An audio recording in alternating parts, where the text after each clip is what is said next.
Še pred leti so nas predstavniki za stike z javnostjo ekipe McLaren vneto prepričevali, kako je njihova barvna shema papaja oranžne barve, tista njihova pristna, ta prava, zgodovinsko pomembna. Če pogledamo malce v resnici, kakšna je zgodovina ekipe McLaren, vidimo, da ni prav tako in za njihovimi barvnimi shemami je kar precej anekdot, posebej tistih na začetku. Leta 1966 Bruce McLaren vstopil v svet Formule 1 tudi kot konstruktor. Njegov bolid M2A je bil bel zeleno črto. O oranžni ni ne duha, ne sluha. Zakaj? Podpisal je pogodbo s producenti znanega dirkaškega filma Grand Prix in njegov McLaren je v bistvu tista jamura, ki jo vozi James Garner skozi drugi del filma. Zanimivo je tudi to, da bolid, kateri izgleda japonski, je pa last novozelandskega konstruktorja, ga vozi glavni junak Američan v filmu, njegova čelada je pa v barvah drugega znanega novozelandskega voznika tiste dobe, nepozabnega Chrisa Amona. A v redu, Bruce je izkoristil sodelovanje, dobil nekaj reklame, nič slabega. V naslednji sezoni je bil v Formuli 1 prisoten z dvema tipoma bolidov, M4B pa M5A. A ti spet niso bili oranžni, temveč rdeči. Zakaj?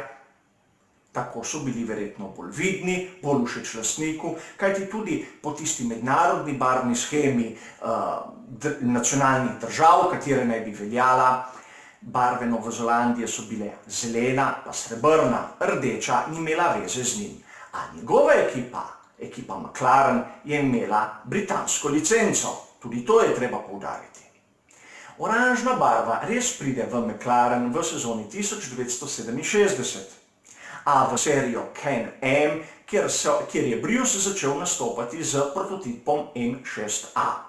Legenda pravi zaradi tega, da bi bili bolj opazni, posebej na novem izumu barvni televiziji. V naslednji sezoni 68 postanejo oranžni tudi bolidi Formule 1. In tu se začne neka zanimivost. Namreč, tista shema, ki jo vidimo danes na McLarenih, je papaja oranžna s temno modrimi profili. Takrat je bila samo oranžna, šele čez leta pridejo tudi modri profili, kar bomo videli naprimer na McLarenu M20 v seriji Can-Am leta 1972. In zanimivo je, takrat se ekipa kliče Gulf McLaren. Gulf po dobavitelju goriv pa Maziv, znanem predvsem v svetu prototipov, kateri je od vsega začetka praktično leta 1968 zdraven pri zgodbi McLaren.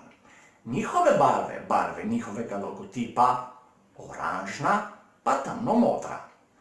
Je tu kakšna naveza?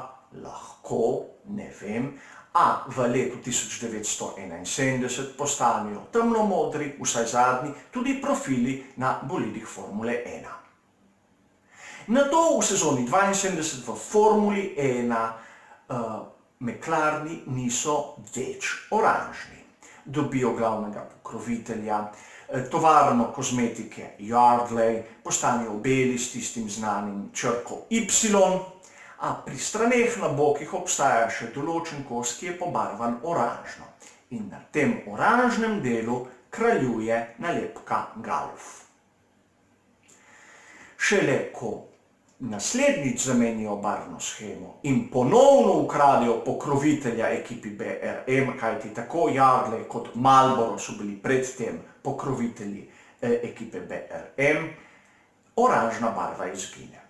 A za čuda, poleg nove sheme, bele pa rdeče, imajo tudi novega dobavitelja goriv in maziv, Texaco.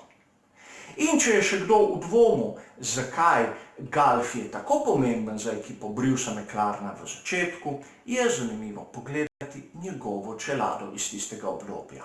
Sama ekipa McLaren je predstavila original na enem sejmu, kjer se lepo vidi tisto odprto srebrno čelado, na vrhu katere veličastno kraljuje oranžna pika dobavitelja in pokrovitelja Golf.